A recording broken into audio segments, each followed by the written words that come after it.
So 5, you know, these situations may be teaching you that you can still move forward in the things that you need to do and still be in pain, still be super raw, still be living with a broken heart, but still getting things done. I remember when my dad passed away and I had to go back to work. Like I said, my dad was my best friend. He was my world. And I still had to go to work because I still had to, I still had bills to pay. Even though someone passes away, your bills don't end. You know what I'm saying? So you still gotta find that courage to be in front of people and still be super raw. But that teaches you that you have strength, that you are a strong-willed person, that,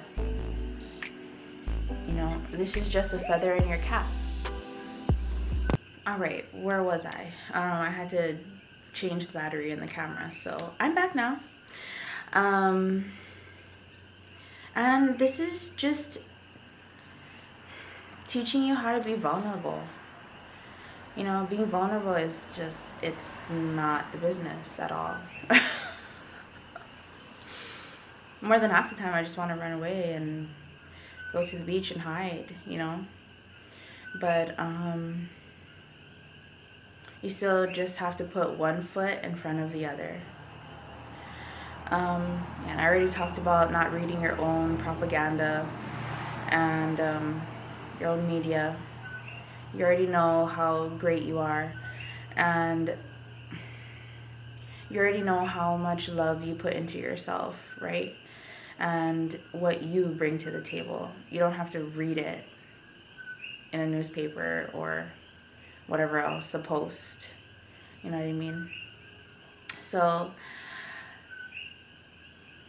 we can also think about these messengers or these people that are hating on you, and think about, like, why do I trigger them? So something about you triggers them.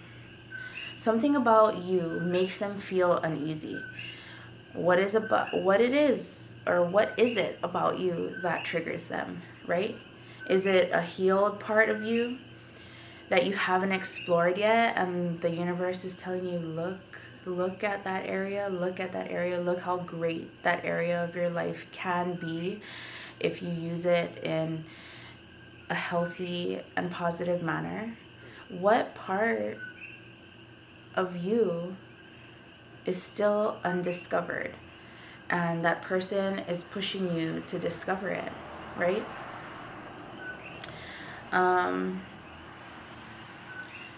And some people are just, straight up jealous about you. You can't make someone unjealous of you.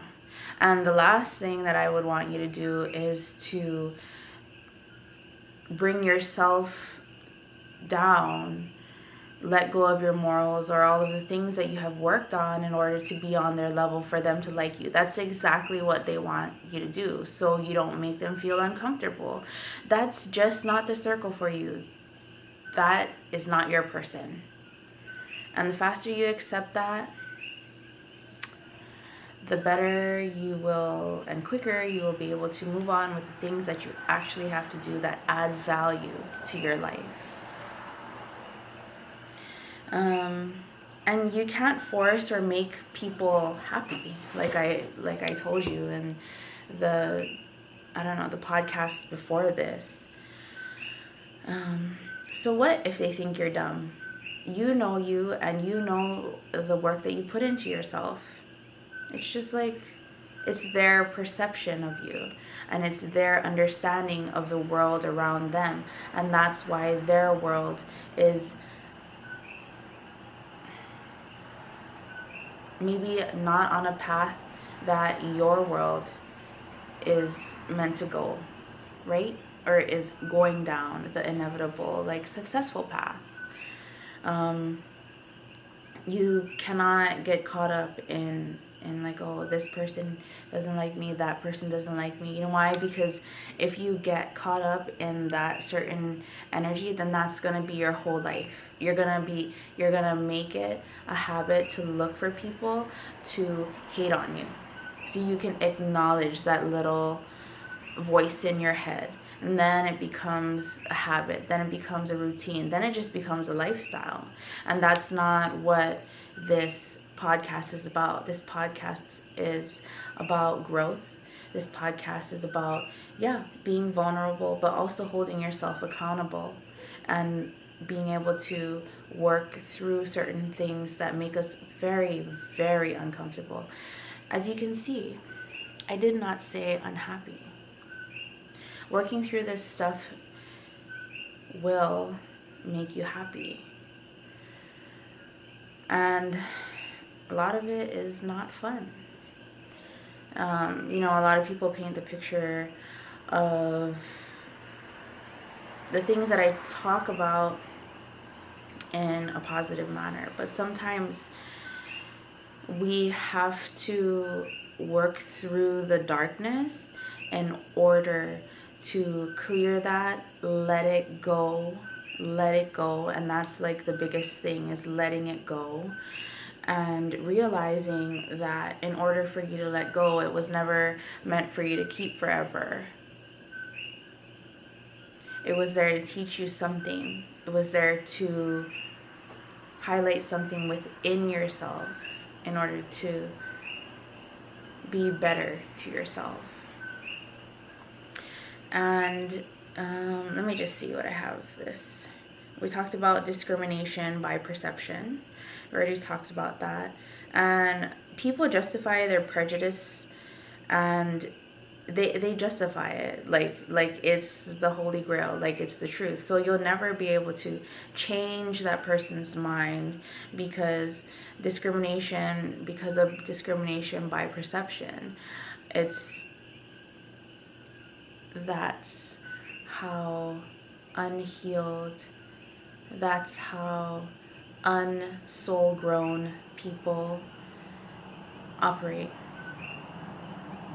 And allow them to operate that way, because that is none of your business how they operate.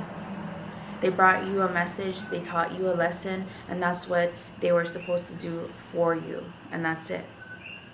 You don't have to continuously judge them. Thank them in your mind. I would recommend thank them in your mind for bringing you that lesson and to allow you to be a better person. And then move on.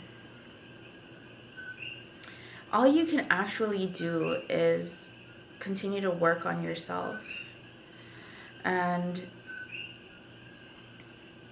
maybe I'll talk a little bit about microaggressions versus macroaggressions, but I think that was a lot of information in one podcast, and I'm hungry, so I need to go get something to eat as well. I just got done with work, so the appearance is a little bit different than normal, but I thank you for being here with me, and I'm happy that I'm able to continue this journey, this adventure, and you have a good night. Again, thank you so much for listening to the Strip Down to Love podcast video and being here with me. All right. Until next time.